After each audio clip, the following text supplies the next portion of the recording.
O meu nome é Hugo Cunha Lança e hoje quero conversar convosco sobre o conceito de sociedade. E não utilizei a expressão contrato de sociedade, porque, como irei tentar demonstrar daqui a alguns breves instantes, insistir em falar em contrato de sociedade é redutor porque enganador. Mas deixem-me começar pelo início, convocando as máximas de Lapalice. E o nosso início, quando procuramos perceber o que é uma sociedade comercial, está no Código Civil. Porque é no artigo 980 do Código Civil que se procura desenhar uma definição de sociedade.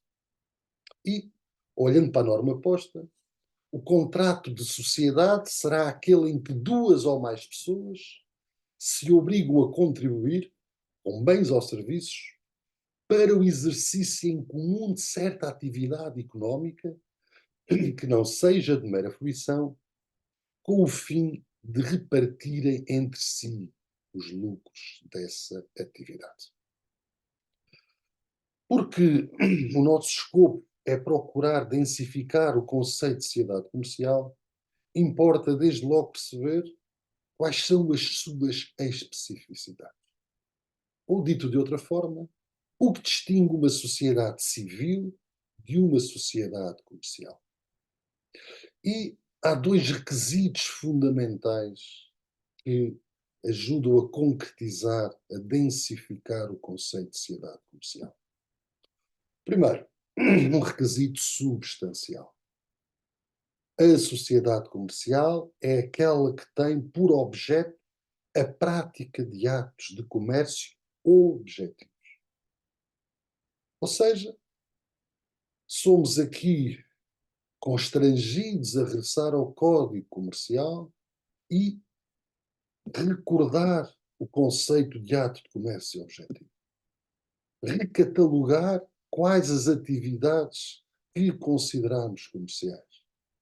A indústria transformadora, o fornecimento de serviços, o contrato de agenciamento, a exploração de espetáculos públicos, tudo aquilo que nós encontramos no artigo 230, a compra e venda comercial do 463, entre outros. Porque se uma sociedade não visa a prática de atos de comércio, não deixa de ser sociedade por isso. Não poderá ser uma sociedade comercial. O segundo requisito é formal. Aqueles que pretendem criar uma sociedade comercial têm que adotar um dos tipos previstos no Código das Sociedades Comerciais. A segundo número 2 do artigo 1º serão quatro: sociedade em nome coletivo, a sociedade por cotas, a sociedade anónima ou a sociedade em comandita, quer simples, quer por ações. Mas, se é isto que a letra da lei diz, a prática infere o texto legal. Porque quando nós sentimos o latejar da realidade, percebemos que na prática hoje existem, de um lado, as sociedades de cotas, onde se incluem as sociedades unipessoais, e as sociedades anónimas. São estes os dois tipos sociais que coexistem na atualidade. Dito isto, vamos escalpelizar de forma muito sucinta a noção de sociedade. São estes 5 pontos que me parecem mais importantes refletir. Se estamos perante um contrato, como resulta do artigo 980, se exige a associação ou agrupamento de pessoas, se o fundo patrimonial é obrigatório, o que é que devemos entender por exercício em comum de uma atividade que não seja de mera fruição e, finalmente, o que devemos entender. Começando pelo início, permitindo-se-me este lapalicianismo. A sociedade é um contrato? Não obrigatoriamente. Porque sendo certo que muitas sociedades têm na sua gênese um contrato, o ato constitutivo pode ser um negócio unilateral, como sucede nas sociedades unipessoais por cotas. Ou um decreto-lei, como sucede nas sociedades em que o Estado é o seu único sócio.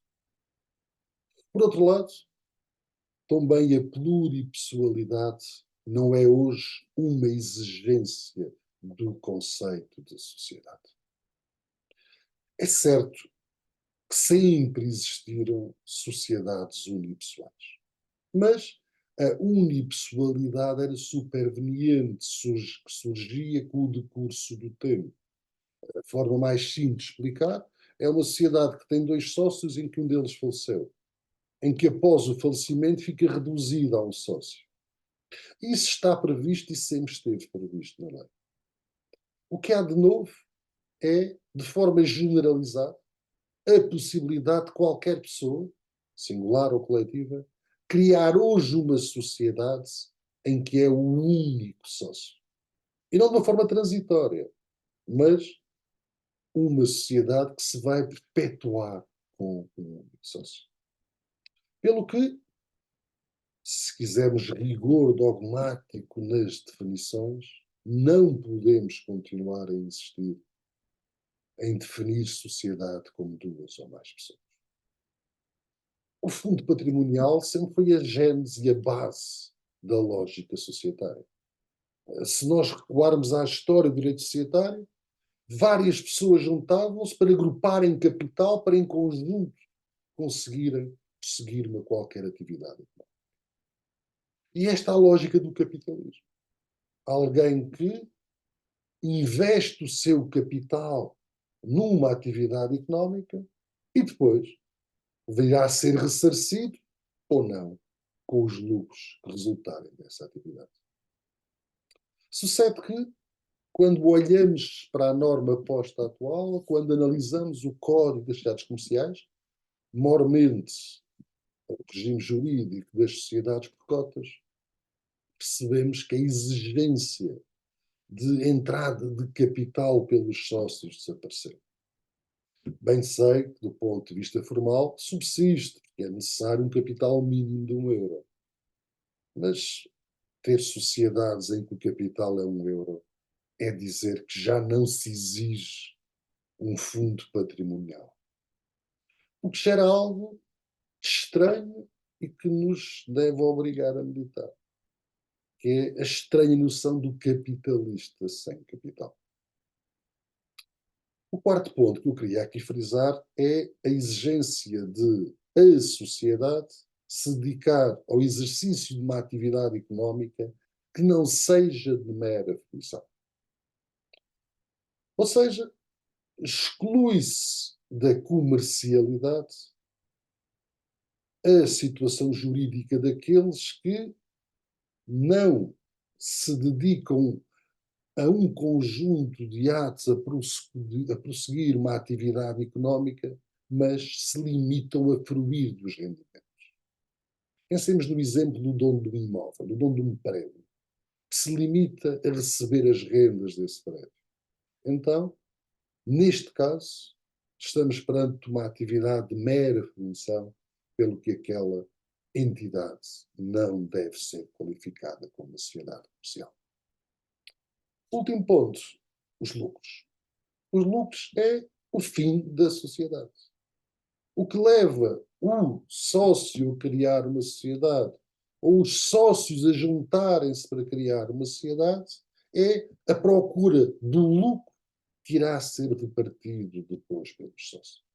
É isso que resulta da definição, é isso que resulta da natureza das coisas. Sucede que definir lucro não é tão simples como parece. Porque nós podemos ter um sentido mais estrito ou mais amplo de lucro. Eu posso pensar num sentido de lucro como o acréscimo patrimonial daquela sociedade. Ou toda e qualquer vantagem económica que direta ou indiretamente se vá repercutir na esfera jurídica dos sócios.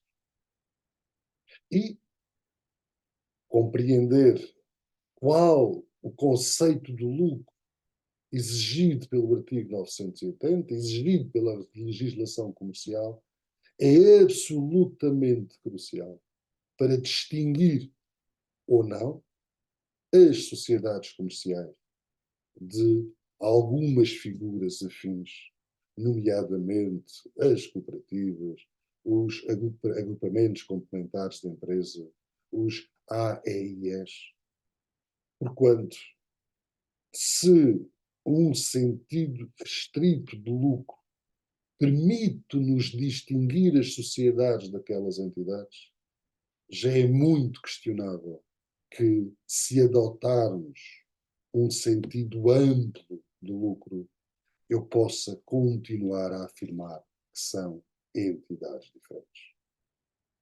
Foi um gosto partilhar convosco estes breves minutos.